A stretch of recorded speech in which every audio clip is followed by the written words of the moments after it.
बैठ गए सब। माँ पीताम्बरा देवी जी की, माँ बगलामुखी देवी जी की, गोपेश्वर महादेव जी, वनखंडेश्वर महादेव जी की पावन भूमि में आकर आज मेरा बहुत सौभाग्य है। मैं पीताम्बरा माता के दर्शन करने 1.5 साल पहले गई थी। उस समय मैं यूपी में काम कर रही थी और वो जगह ऐसी है कि मैं राजनीतिक प्रोग्राम के लिए आई थी, समय कम था, मैंने कहा दर्शन करने हैं तो ले चलिए। जब मैं वहां गई तो वहां से उठ नहीं पाई, आधे घंटे के लिए मैं बैठी रही ध्यान में और मुझे माता का जो शक्ति है उसका एहसास हुआ। तो इसलिए आज यहाँ आकर, इस पावन धरती पर यहाँ आकर मुझे बहुत बहुत खुशी भी हो रही है।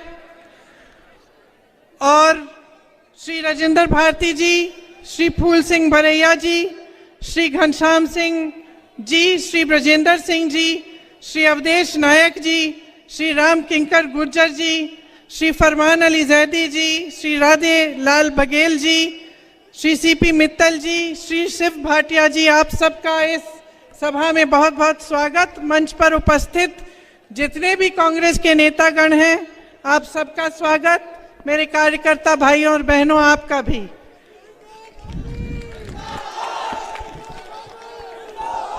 खास तौर से मेरी प्यारी बहनों और मेरे भाई, आप यहाँ काफी समय से मेरा इंतजार कर रहे हैं, मेरी बातों को सुनने आए हैं। इसके लिए आपका बहुत बहुत धन्यवाद और आपका भी इस सभा में स्वागत। ये संतों और महात्माओं की तपोभूमि है, जैन समाज की तपोभूमि है, राजा वीर सिंह देव की धरती है। आप सबको मेरा प्रणाम और सादर नमस्कार। देखिए, अपना भाषण शुरू करने से पहले मैं कुछ घोषणाएं आपके सामने रखना चाहती हूं जो कांग्रेस पार्टी ने इस चुनाव में मध्य प्रदेश की जनता के लिए की हैं। उसके बाद मैं अपना भाषण शुरू करूंगी। महिलाओं के लिए आपने सुना होगा कि प्रतिमाह 1500 रुपए सरकार आने पर हम दिलवाएंगे। गेहूं का समर्थन मूल्य 2600 रुपए बनाएंगे। आज भी छत्तीसगढ़ में कांग्रेस की सरकार धान के लिए 2400 से अधिक दे रही है। धान के लिए समर्थन मूल्य आपको 2400 मिलेगा। किसान के कर्ज माफ करने का काम हमारी सरकार ने शुरू किया था जब सरकार बनी थी। फिर आप सबको मालूम है कि उसका क्या हुआ, सरकार को किस तरह से गिराया गया। लेकिन वो काम हम फिर से शुरू करेंगे। अगर हमारी सरकार आएगी तो हम किसानों के कर्ज माफ करना शुरू करेंगे। 100 यूनिट बिजली माफ होगी, 200 यूनिट बिजली बिल हाफ होगी, मतलब आधी होगी। पुरानी पेंशन लागू की जाएगी। आप सब इसके बारे में मैं थोड़ी लंबी चर्चा बाद में करूंगी। गैस सिलेंडर 500 रुपए में मिलेगा। 5 हॉर्स पावर की सिंचाई की बिजली मुफ्त मिलेगी। ओबीसी के लिए आरक्षण 27% का किया जाएगा। जाति जनगणना आपके प्रदेश में हम कराएंगे। 2 लाख सरकारी पद भरे जाएंगे। प्रतियोगी परीक्षा में निशुल्क, मतलब 100% आपको छूट मिलेगी फीस के भरने के लिए। तो प्रतियोगी परीक्षाएं जितनी भी हैं वो निशुल्क हो जाएंगी। परिवार सहित 25 लाख रुपए तक का बीमा और 10 लाख का दुर्घटना बीमा मिलेगा। ये भी आज कांग्रेस के प्रदेशों में हो रहा है। राजस्थान में 25 लाख तक मुफ्त इलाज हो रहा है। पढ़ो और पढ़ाओ योजना है जो कांग्रेस कह रही है कि करेगी। इसमें कक्षा 1 से 12 तक निशुल्क शिक्षा होगी। कक्षा 1 से 12 तक जो बच्चे स्कूल में भर्ती होंगे और जो पढ़ाई के लिए जाएंगे, उनको हर महीने 500 से लेकर 1500 रुपए उनके परिवारों को दिए जाएंगे, उनको प्रोत्साहित करने के लिए और जो स्कूल का सामान है वो खरीदने के लिए। तो देखिए, ये थी घोषणाएं। अब घोषणाएं तो सब करते हैं कि नहीं? भाजपा वाले भी करते हैं। कितनी घोषणाएं की हैं उन्होंने यहाँ? 22,000 कभी उनके नेता आए ना तो पूछ लीजिए, किसी को भी 22,000 घोषणाएं अगर याद हो खड़े होके सुना दे, है ना। पब्लिक को तो याद नहीं है, मैं तो कहती हूँ नेताओं को भी याद नहीं रह सकती है, क्योंकि वो कुछ अलग तरह की घोषणाएं होती हैं, वो खोखली घोषणाएं हैं जो चुनाव के समय की जाती हैं। जैसे आपकी जो लाडली योजना है बहनों, बताइए 18 सालों से सरकार है तो 2 महीने पहले क्यों की है घोषणा? क्या 2 महीने पहले से, जब 18 सालों से आप गरीबी और संकट का सामना नहीं कर रहे थे?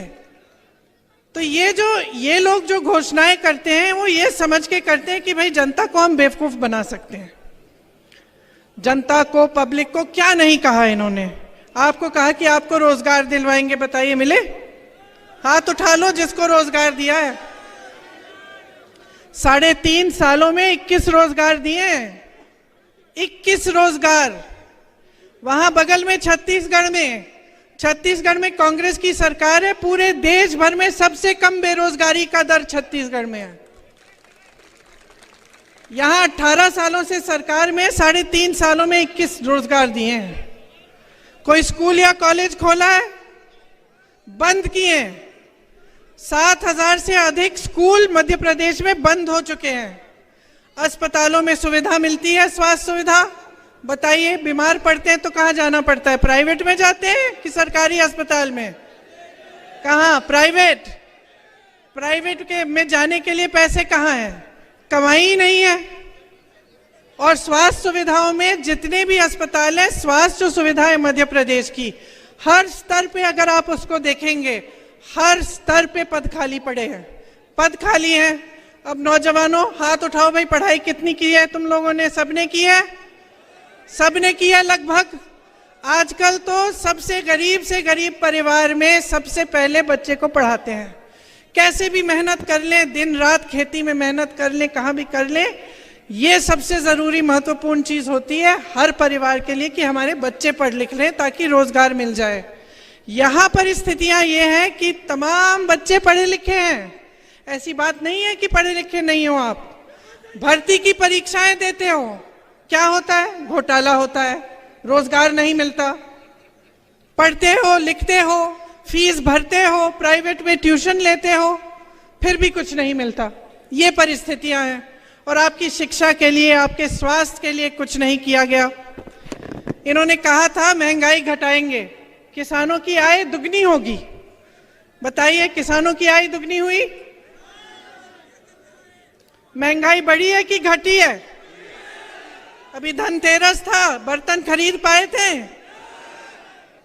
ये ऐसा होना चाहिए कि त्योहार आ रहा है और घबराहट हो कि भाई त्योहार आ रहा है, लिपाई पुताई करनी है, खाना बनाना है मेहमानों के लिए, पटाखे खरीदने बच्चों के लिए, और घबराहट होनी चाहिए कि कैसे करेंगे। ये परिस्थितियां हो गई हैं आपकी।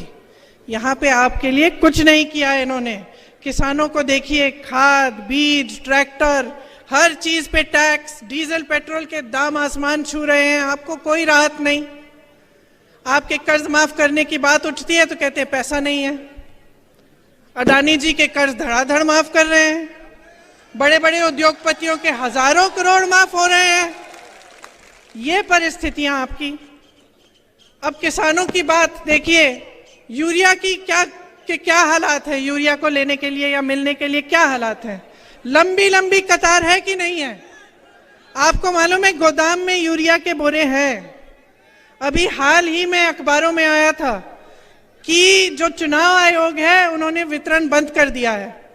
अब अखबारों में बहुत चीजें आती हैं, ये मुझे लगा कि आपके सामने मुझे रखनी चाहिए कि मैंने पढ़ा कि इसीलिए बंद किया है इनका वितरण, क्योंकि इस पे मोदी जी की फोटो चिपका दी।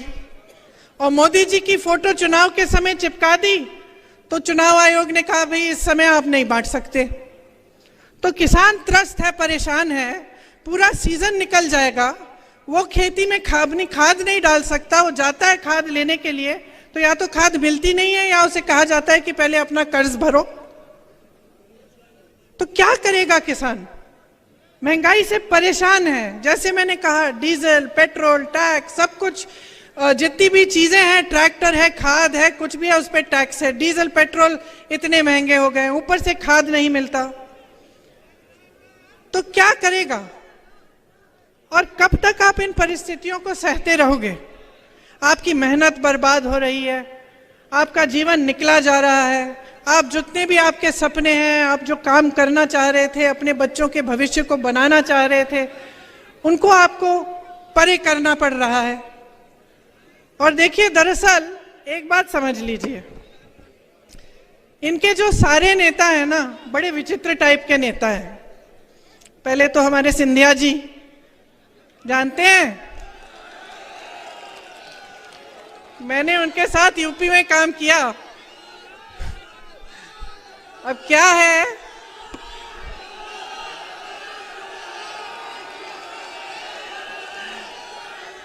कि कद में थोड़े छोटे पड़ गए हैं? लेकिन अहंकार में तो भाई वाह भाई वाह। जब हम काम कर रहे थे यूपी में काम कर रहे थे, तो देखो यूपी वालों की, तो हम भी यूपी के हैं, आदत है हम लोग शिकायत, गुस्सा, नाराजगी सब निकाल देते हैं। महाराज बोलने की आदत नहीं है।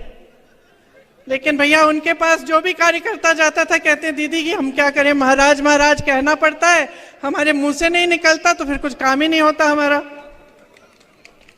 वैसे उन्होंने अपने परिवार की परंपरा अच्छे से निभाई है। विश्वासघात तो बहुतों ने किया है, लेकिन इन्होंने ग्वालियर और चंबा की जनता के साथ विश्वासघात किया है।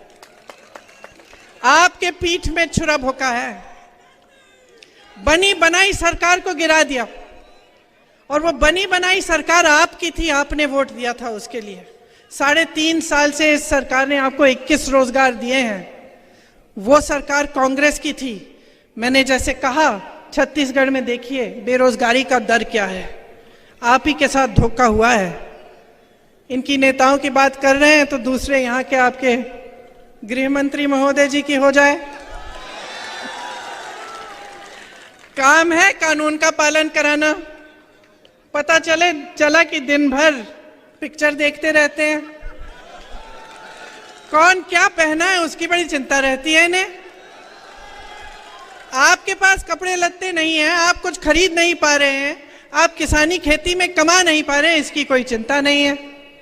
आगे चलिए, विश्व प्रसिद्ध महान अभिनेता श्री शिवराज चौहान उर्फ मामा जी,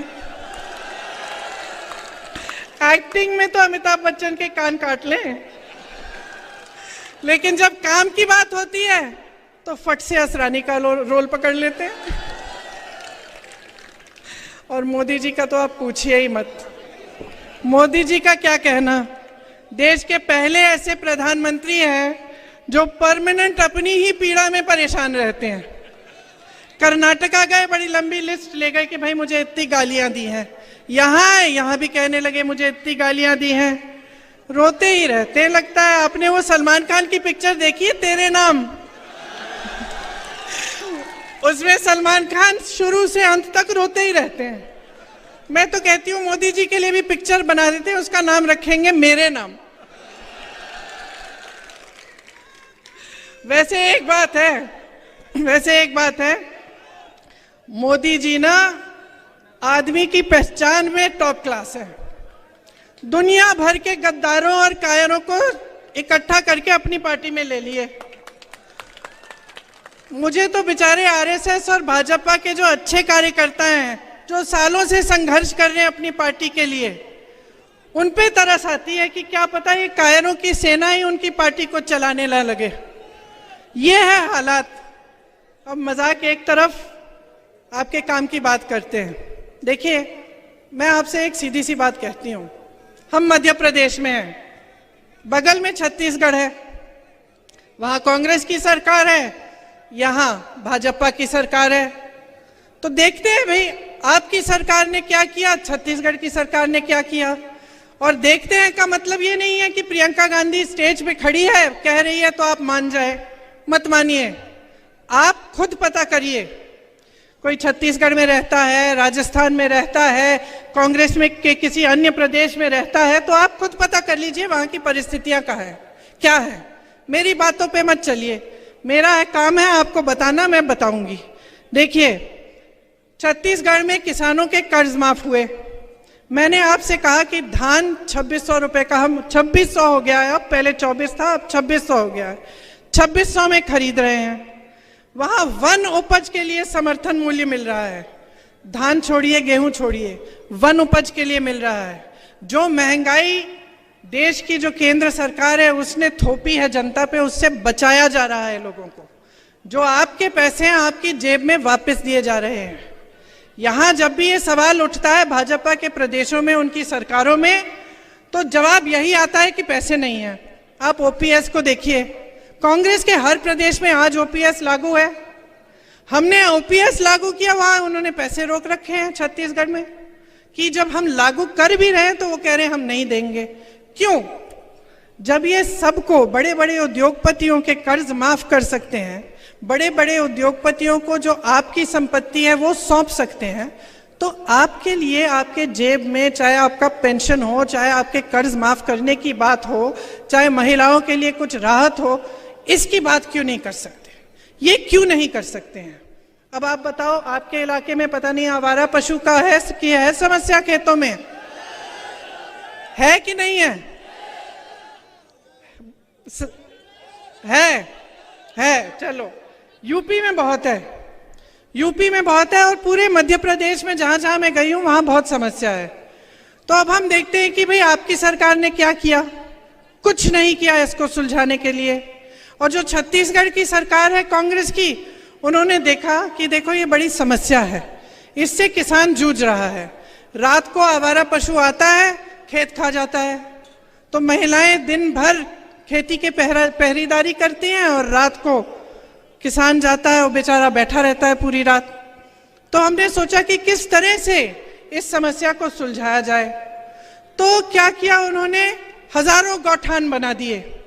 और उन गौठानों, ये ऐसे गौठान नहीं है जैसे इधर उधर दिखते हैं कि गौ माता को वहां छोड़ दिया, पानी नहीं है, चारा नहीं है, छत नहीं है और वहां पड़ी रहती है।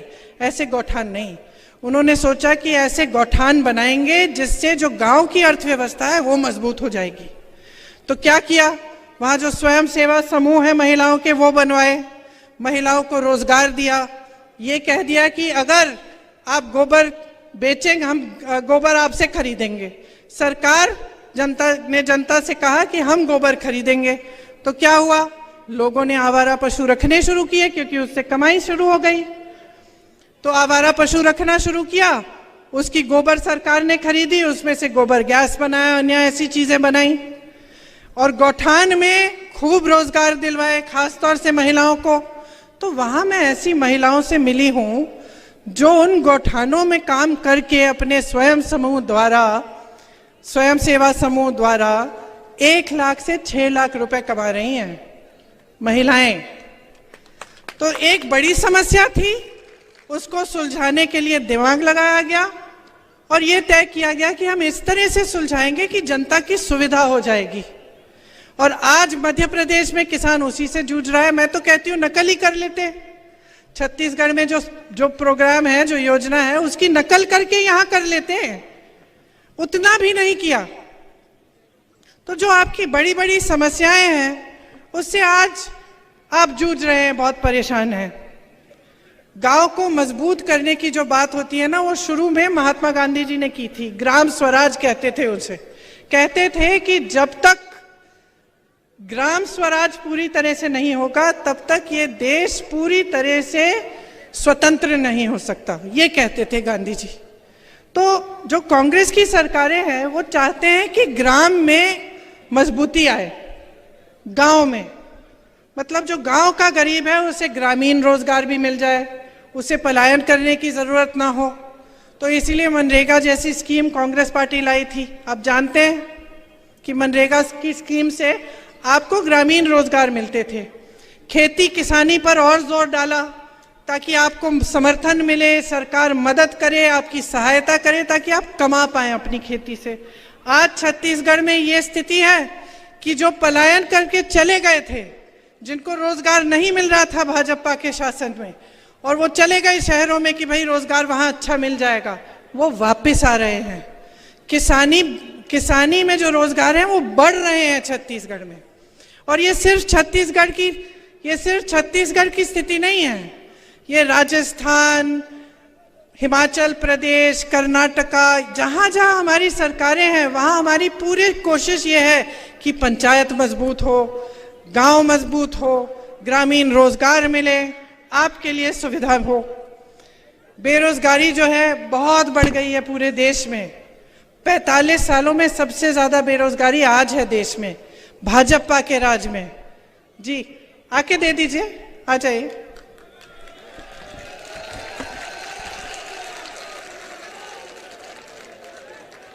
इधर से आ जाइए।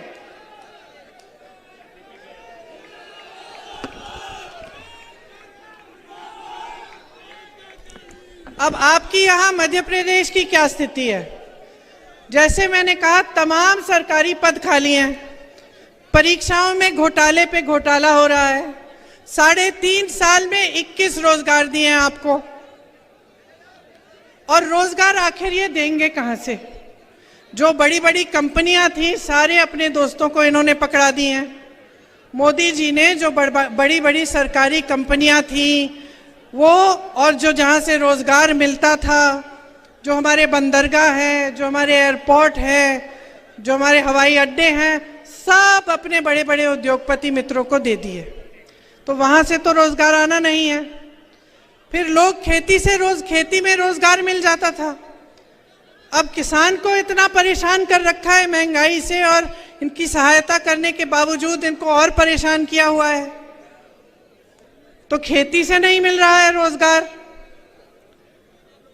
अच्छा, फिर रोजगार मिलता था छोटे उद्योगों से, जो जैसे यहाँ दुकान है, ये छोटे छोटे जो उद्योग दिख रहे हैं, यहाँ दुकान दिख रहे हैं, इनमें से रोजगार मिलता था। आपने नोटबंदी थोप दी, उसके बाद आपने जीएसटी डाल दी, बीच में कोरोना आ गया। दुनिया भर में जहां जहां कोरोना था, दुनिया भर में छोटे दुकानदारों की, छोटे उद्योगपतियों की मदद की गई थी, ताकि वो जो कोरोना में जो उन्होंने पैसे नहीं बनाए, जो नहीं बना पाए, उनकी थोड़ी राहत हो जाती, और जो रोजगार थे वो बने रहते। ये भी नहीं किया। तो जहां जहां से आपको रोजगार मिलना था वहां मुश्किलें हैं और रोजगार नहीं मिलता। तो ये जब बड़ी बड़ी खोखली घोषणाएं करते हैं ना कि करोड़ों रोजगार दिलवाएंगे, तो आपको समझना चाहिए कि आपके साथ क्या हो रहा है। ये जो सरकारें हैं, आपके प्रदेश की सरकार और केंद्र की सरकार, ये सिर्फ और सिर्फ बड़े बड़े उद्योगपतियों के लिए चल रही है। आप अडानी जी का नाम लेते हैं, 16,000 करोड़ रुपए अडानी जी एक इंसान बना रहे हैं एक दिन में। सोच लीजिए, एक दिन में एक इंसान कमा रहा है 16,000 करोड़ रुपए। और कैसे कमा रहा है? क्योंकि उसके हजारों करोड़ के कर्ज माफ हो रहे हैं, उसको देश की संपत्ति सौंपी जा रही है, और जितने उसके अपने बिजनेस हैं उसको तो आप बताइए जरा मुझे, आपको मालूम है अडानी जी क्या बनाते हैं? कोई बताएगा? जैसे आपको मालूम है टाटा ट्रक बनाती है, बिरला कुछ और बनाते हैं। कोई ये बता सकता है आज के दिन में कि अडानी जी क्या बनाते हैं? क्या? पागल बनाते हैं। देखिए, अडानी जी क्या बनाते हैं वो देश में किसी को नहीं मालूम, लेकिन ये सरकार सब कुछ उनको सौंप रही है, ये सबको मालूम है। आज बच्चा बच्चा जानता है कितना भ्रष्टाचार हो रहा है। ये लोग कहते हैं हम भ्रष्ट हैं, हम कहते हैं ये भ्रष्ट है। अब आप कहोगे कि भाई सच कौन कह रहा है? आप खुद देखिए, इससे कोई बड़ा भ्रष्टाचार हो सकता है कि देश की संपत्ति को उठा के आपने एक उद्योगपति को दे दी? देश के हवाई अड्डे, देश के बंदरगाह, आप बताओ इससे बड़ा कोई भ्रष्टाचार हो सकता है? तो जवाब आपके सामने है, सब कुछ आपको दिख रहा है।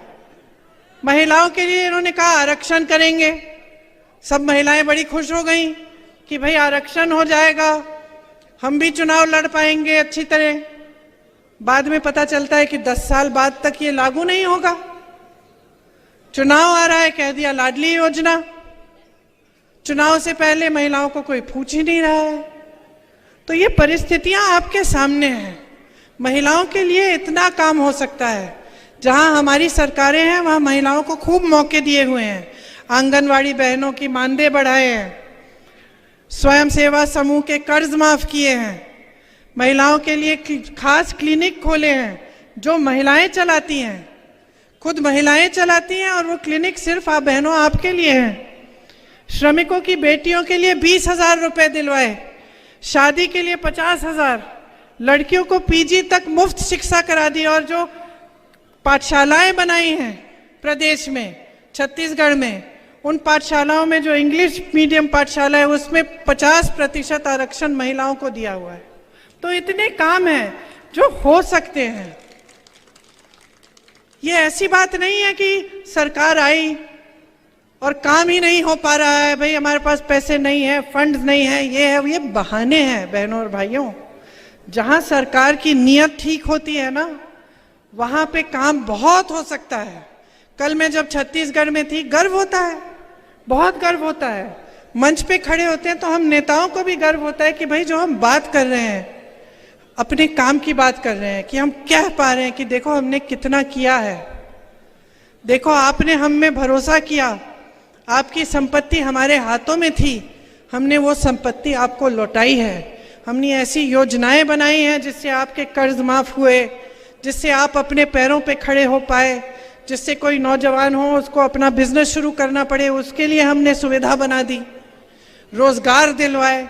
तो हम जब खुद मंच पे खड़े होकर ये बातें करते हैं तो हमें खुद गर्व होता है, और ये महसूस होता है कि चलो आपने 5 सालों के लिए हमें आपने अपना भरोसा दिया, आपने ये सोचा कि हम कुछ करके दिखाएंगे, और हमने कुछ करके आपको दिखाया।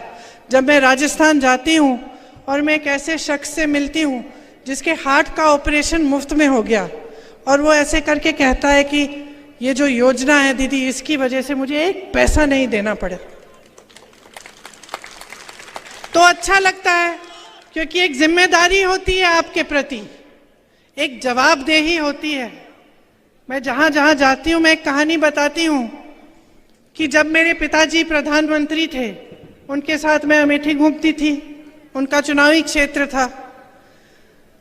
अमेठी के जो गांव के लोग थे वो बेझिझक उनको डांटते थे, और वो इतना भी कह देते कि राजीव भैया प्यार देंगे हम आपको, लेकिन हमारी सड़क ठीक नहीं की ना आपने 6 महीनों में, तो वोट नहीं मिलने वाला। कहते थे, मुंह पे कहते थे, और वो प्रधानमंत्री थे, नाराज नहीं होते थे, डांटते नहीं थे। ये नहीं कहते थे कि देखो मैं कौन हूं, ऐसे मत बात करो मेरे से। सर झुकाकर उनसे कहते थे कि हाँ इसका ऑर्डर मैंने दे दिया, इसमें देर लग गई है।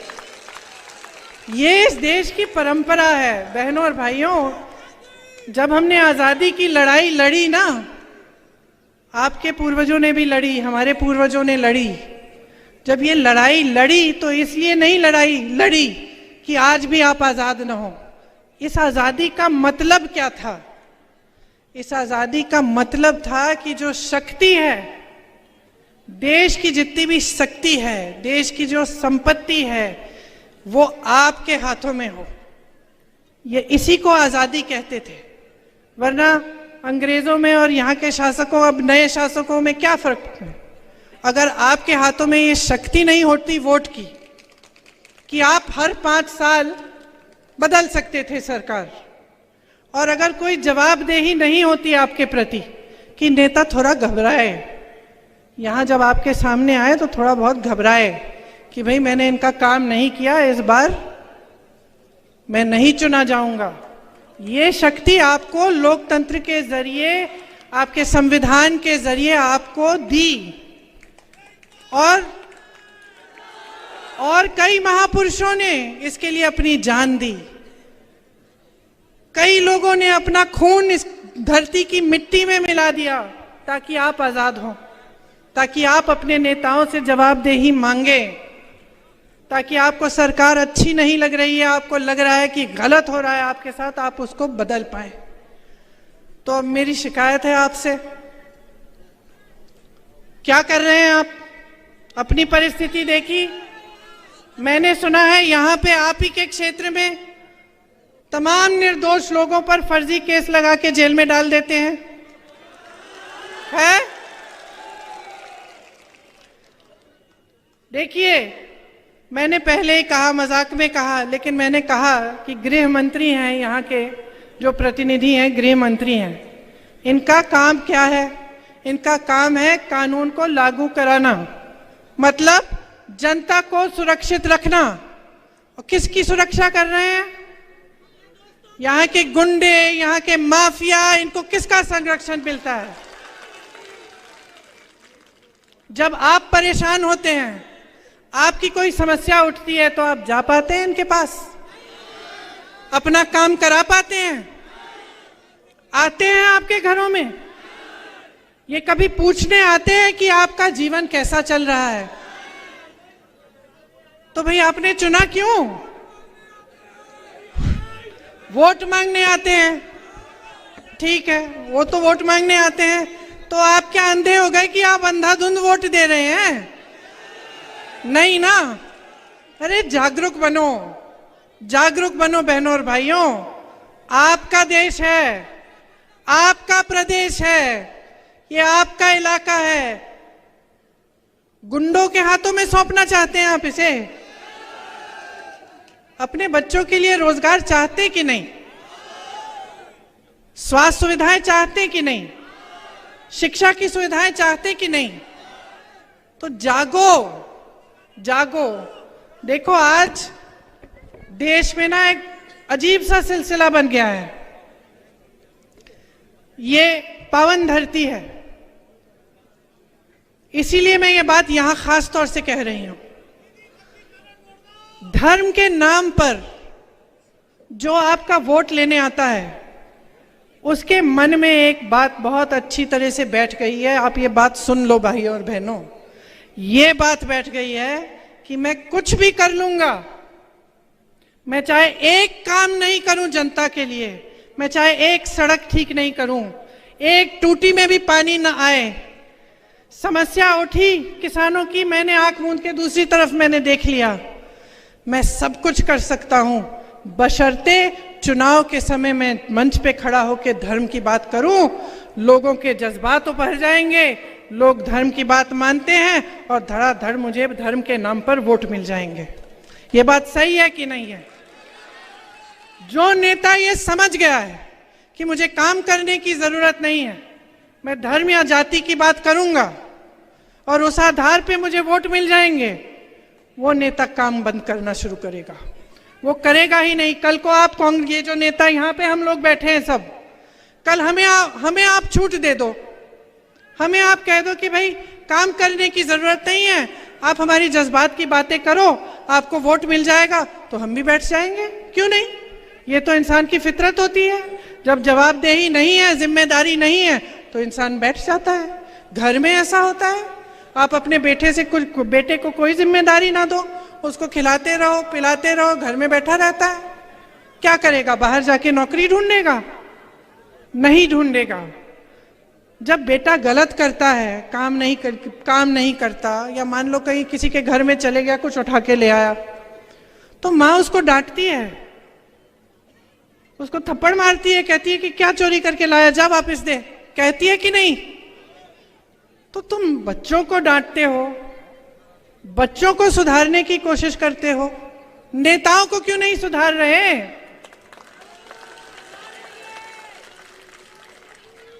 ये आपकी धरती है, बार बार मैं कह रही हूं, आपकी अमानत है, बार बार मैं कह रही हूं।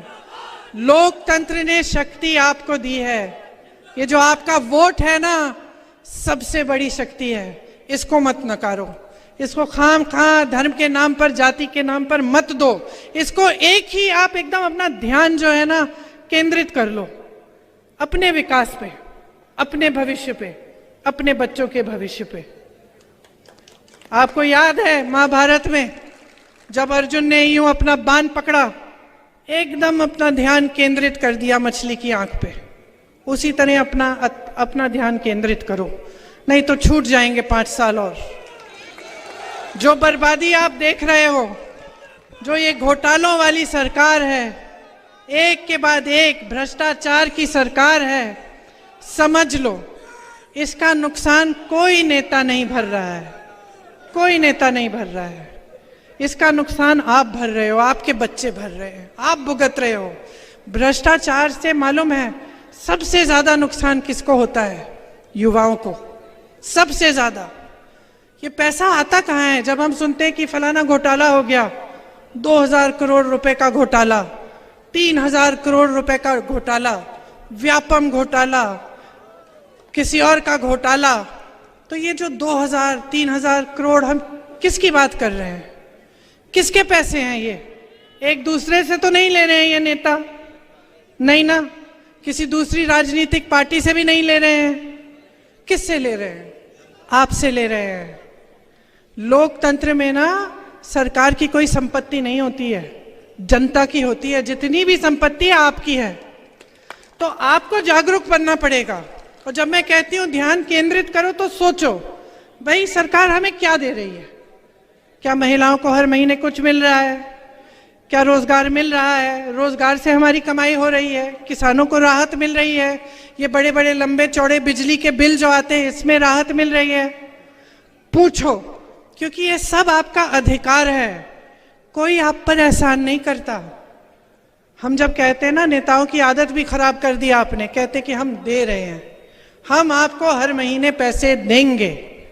कहते हैं ना सब नेता, कहते हैं कुछ नहीं दे रहे हैं, ये सब आपका पैसा है, आपको वापस कर रहे हैं। कहना चाहिए हम आपका पैसा लौटा रहे हैं, ये कहना चाहिए। तो आदत खराब मत करो। अब बहुत समय हो गया है, 18 सालों से भुगत रहे हो। अगर आपने खुद अपने जीवन में खूब तरक्की देखी है, आप खुश हो, आप परेशान नहीं हो, तो ठीक है, फिर से भाजपा की सरकार बना दो। नहीं, मैंने सुना है कि इस बार खासतौर से दतिया में बदलाव आ रहा है। मैंने सुना है कि खनन माफिया, लैंड माफिया से आप छुटकारा चाहते हैं। मैंने सुना है कि जो भ्रष्टाचार हो रहा है, जो मिलावट हो रहा है, नशाखोरी हो रही है, इससे आप छुटकारा चाहते हैं। सही सुना है? तो मन बना लो, मन बना लो भाई और बहनों। इतना मुश्किल नहीं है, एक वोट की बात है। आज आखिरी दिन है प्रचार का, सोच समझ के अपना वोट दो। मेरी दादी जी इंदिरा जी कहती थी कि जनता में सबसे ज्यादा विवेक है। जब जनता ने उन्हें हराया, मालूम है आपको, 77 में उनको हराया, अपनी ही सीट हार गई थी, काफी समय के लिए मायूस थी, घर में ही बैठी रहती थी, कुछ महीनों के लिए कमरे में ही रहती थी। उस समय उन्होंने ये नहीं कहा कि जनता ने गलत किया, उस समय उन्होंने ये कहा कि मुझसे कुछ गलती हो गई होगी, मैंने कुछ ऐसा किया है जिससे जनता नाराज है और मुझे उसमें सुधार लाना है। ये होता है असली नेता।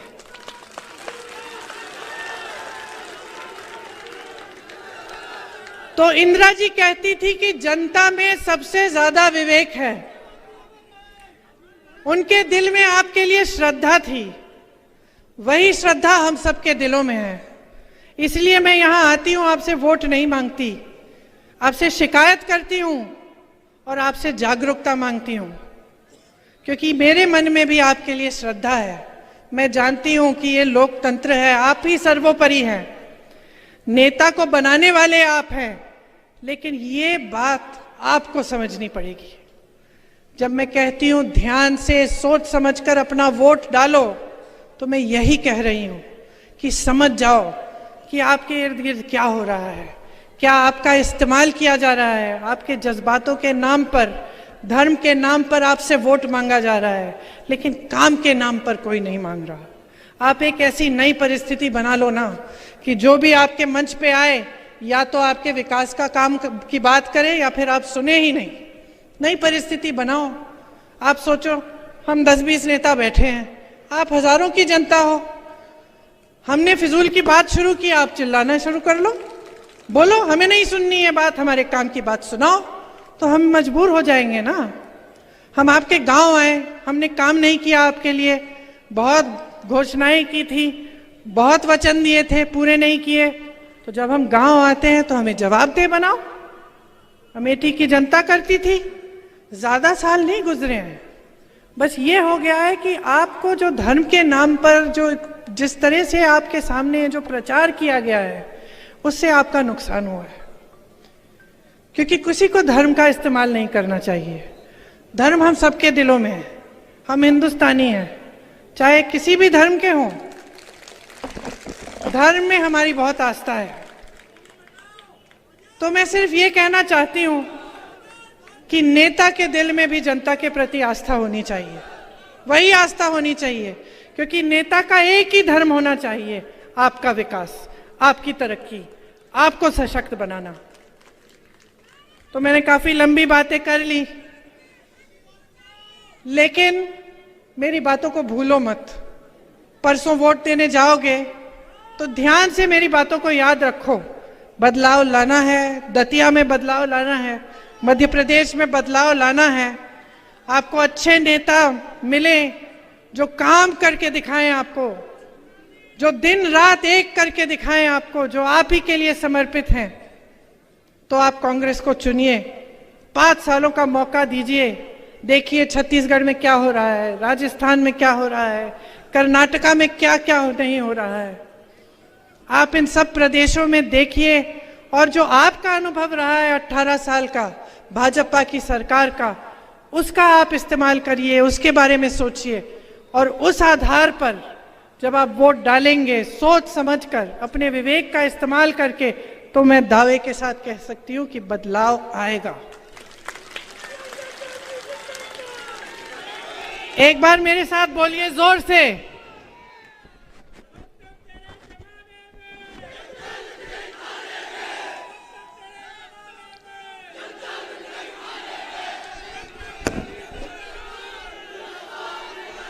मेरे साथ बोलिए, दतिया में बदलाव, दतिया में बदलाव, दतिया में बदलाव। जय हिंद, धन्यवाद।